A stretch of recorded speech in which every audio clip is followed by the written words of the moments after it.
Sebelum mulai, klik like, komen, dan subscribe. Pada episode sebelumnya mereka kaget ketika mendengar suara jepret. Mereka bingung apa yang terjadi.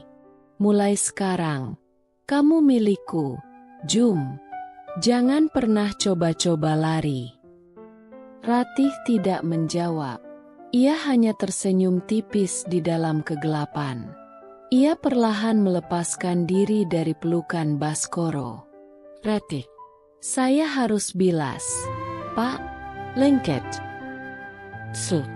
Biar aku yang.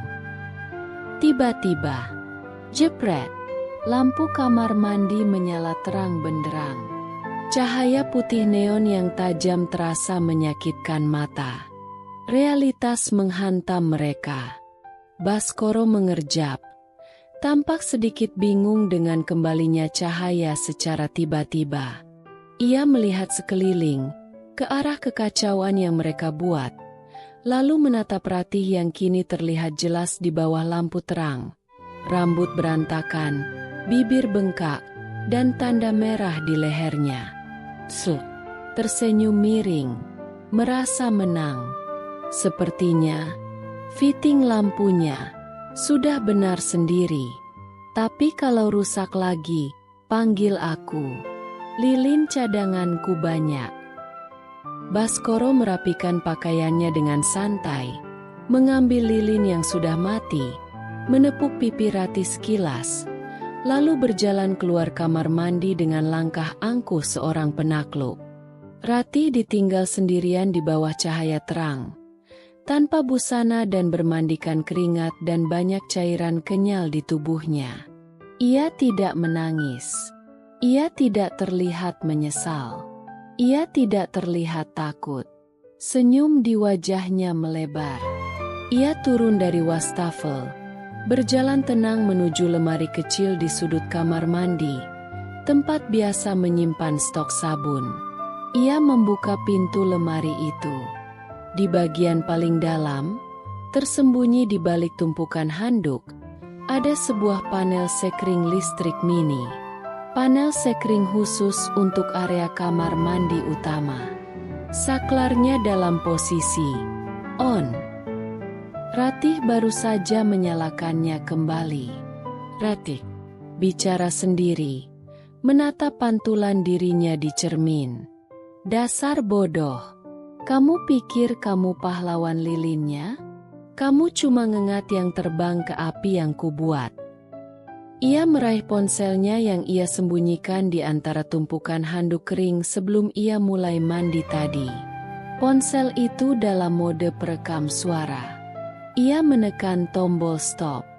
Lalu, ia membuka aplikasi kamera di ponselnya. Ia berjalan ke sudut plafon, di mana sebuah ventilasi udara kecil berada. Dengan cekatan, ia mengambil sebuah kamera pengintai mini nirkabel yang tersembunyi di sana.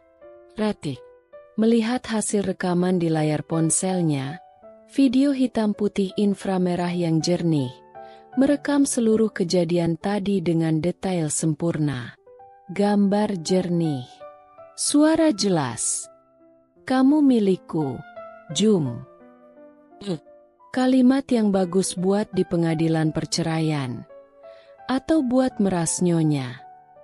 Ia menatap lensa kamera ponselnya sendiri, seolah berbicara pada penonton. Ratih, kadang dalam hidup, ada orang yang sok bawa lilin buat nerangin gelapmu. Padahal, kitalah yang sengaja matiin lampunya biar mereka berani masuk perangkap. Ia mulai menyenandungkan lagu dangdut lagi. Kali ini dengan nada kemenangan yang dingin, sambil kembali menyalakan sawer untuk membilas sisa-sisa jejak Baskoro dari tubuhnya.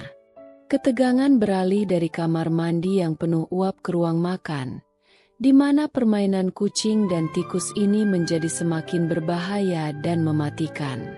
Lampu kristal menggantung megah, memantulkan cahaya pada peralatan perak. Nyonya Latifah, 40, istri Baskoro yang elegan namun dingin, telah kembali. Mereka sedang makan malam. Ratih melayani dengan seragam rapi. Wajahnya datar. Seolah kejadian semalam hanyalah mimpi buruk yang luntur disiram air. Baskoro tampak gelisah. Matanya terus melirik ke arah kaki Ratih yang bergerak lincah di sekitar meja.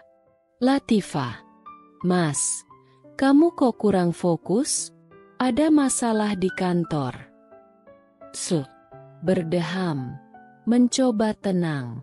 Hanya masalah teknis di rumah. Lampu kamar mandi kemarin sempat mati total. Ratih menuangkan anggur merah ke gelas Baskoro. Saat melakukannya, ujung jarinya sengaja menyentuh punggung tangan Baskoro. Lama, menekan, dan penuh provokasi. Baskoro tersentak, hampir menumpahkan anggurnya. Ratih, suaranya lembut, namun tajam. Iya, Nyonya. Untung Bapak sigap. Bapak bawa lilinnya sendiri ke dalam. Sangat perhatian. Latifah menyipitkan mata. Suasana di meja itu mendadak mencekam. Baskoro merasa keringat dingin mulai membasahi punggungnya. Di bawah meja, ia merasakan sesuatu. Kaki telanjang Ratih perlahan merayap naik ke betisnya, menyelinap di balik celana kain mahalnya. Napasnya mulai tak beraturan. Ratih, ambilkan pencuci mulut di dapur. Sekarang. Baskoro menyusul ke dapur dengan alasan ingin mengambil air mineral. Begitu pintu dapur tertutup, ia langsung menyudutkan Ratih ke konter marmer. Ia mencengkeram pinggang Ratih dengan kasar. Matanya menyala antara amarah dan gairah yang tak tertahankan. Apa yang kamu lakukan di depan istriku? Hah? Kamu mau main-main denganku? Ratih melingkarkan lengannya di leher Baskoro, menariknya lebih dekat. Bukannya Bapak suka permainan semalam? Bapak bilang saya milik Bapak sekarang. Saya cuma sedang menjalankan peran saya. Baskoro tidak bisa menahan diri. Ia mencium Ratih dengan liar. Sebuah ciuman yang penuh keputusasaan. Tangannya merobek kancing seragam Ratih, mencari kembali panas kulit yang ia rasakan di kamar mandi. Di atas konter dapur, di antara piring-piring porselen, mereka kembali terjebak dalam pergumulan yang lebih panas dan lebih berisiko karena suara tawa Latifah masih terdengar samar dari ruang makan. Ratih berbisik di sela napasnya yang memburu. Ingat, Bos, sekali api dinyalakan, kamu nggak bisa cuma pakai lilin buat memadamkannya. Kamu harus terbakar bersamaku. Terbakarlah bersamaku di episode selanjutnya.